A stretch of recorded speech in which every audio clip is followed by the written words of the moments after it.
মাত্র 1 কাপ আটা দিয়ে তৈরি করে নিতে পারবেন সারা সপ্তাহের নাস্তা, তাও মাত্র 10 মিনিটে। আসসালামু আলাইকুম, আশা করছি আমার আজকের রেসিপিটা আপনাদের ভালো লাগবে। যদি ভালো লাগে অবশ্যই একটা লাইক করবেন আর আমাকে সাপোর্ট করার জন্য আমার ভিডিওটা বেশি বেশি শেয়ার করবেন। এটা কি পিঠা বলবো নাকি বিস্কিট বলবো জানি না, আপনারা যেটাই বলতে পারেন, তবে এটা খেতে ভীষণ মজার। এই নাস্তাটা তৈরি করে নেওয়ার জন্য আমি প্রথমে নিয়ে নিয়েছি একটা ডিম আর দিয়ে দিচ্ছি 1/3 কাপ পরিমাণ চিনি, তবে মিষ্টিটা আপনাদের পছন্দ অনুযায়ী দিয়ে নেবেন। দিয়েছি সামান্য পরিমাণ ভ্যানিলা এসেন্স, এতে করে ডিমের এক্সট্রা স্মেলটা আসবে না। দিয়েছি পরিমাণ মতো লবণ আর দিয়েছি 2 টেবিল চামচ পরিমাণ রান্নার রেগুলার তেল। এবার একটা হ্যান্ড উইক্সের সাহায্যে খুব ভালোভাবে ফেটিয়ে নিচ্ছি। যতক্ষণ অবধি চিনিটা গলে ডিমের সাথে মিশে যাচ্ছে সেই পর্যন্ত খুব ভালোভাবে ফেটিয়ে নিতে হবে। এরপর এর মাঝে দিয়ে দিচ্ছি 1 কাপ পরিমাণ আটা আর দিয়ে দিচ্ছি সামান্য পরিমাণ কালো জিরে, তবে এটা অপশনাল, চাইলে দিতে পারেন নতুবা নাও দিতে পারেন, তবে দিলেই খেতে ভালো লাগে স্মেলটা। এরপর হাতের সাহায্যে সবকিছু একত্রে খুব ভালোভাবে মিশিয়ে পারফেক্ট একটা ডো তৈরি করে নিচ্ছি। আর এখানে আমার 1 কাপের চেয়ে আরও কিছুটা পরিমাণ আটা বেশি লেগেছিল, আরও 1/4 কাপ পরিমাণ আটা আমি এখানে অ্যাড করেছিলাম। এবার এটাকে সেট হওয়ার জন্য আর 10 মিনিটের জন্য আমি রেখে দেবো। আর দেখে বুঝতে পারছেন একদম টাইট না আবার একদম সফট না, এরকম একটা ডো তৈরি করে নিয়েছি। 10 মিনিট পরে এটা থেকে আমি 2টা লেচি কেটে নিচ্ছি বড় আকারে। এটা দিয়ে আমি বড় আকারে 2টা রুটি তৈরি করে নিব আর রুটিগুলো থেকে আমি এই পিঠাগুলো তৈরি করে নিব। পিঠাগুলো তৈরি করা যেমনি সহজ আর খেতে ভীষণ মজা লাগে, অনেক দিন পর্যন্ত এটা সংরক্ষণ করে আপনি রেখে দিতে পারবেন, যখন খুশি তখন খেয়ে নিতে পারবেন। ভীষণ মজার হয়ে থাকে এই পিঠাগুলো।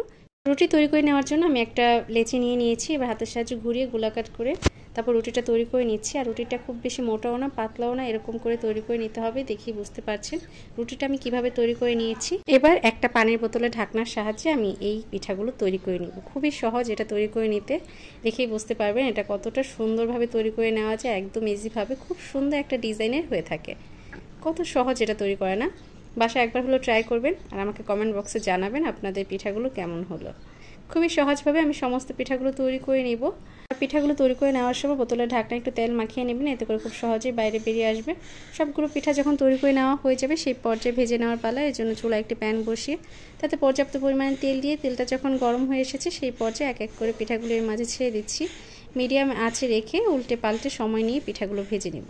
খুব বেশি চুলা আঁচটা বাড়িয়ে নেওয়া যাবে না, এতে করে খুব দ্রুত একটা কালার চলে আসবে, সেই ক্ষেত্রে পিঠাগুলো খেতে অতটা ভালো লাগবে না। তাই চেষ্টা করবেন চুলা আঁচটা মিডিয়ামে রেখে সময় নিয়ে উল্টে পাল্টে খুব সুন্দর একটা কালার করে পিঠাগুলো ভেজে নিতে, এতে করে আপনি অনেক দিন পর্যন্ত এটা সংরক্ষণ করে রেখে দিতে পারবেন।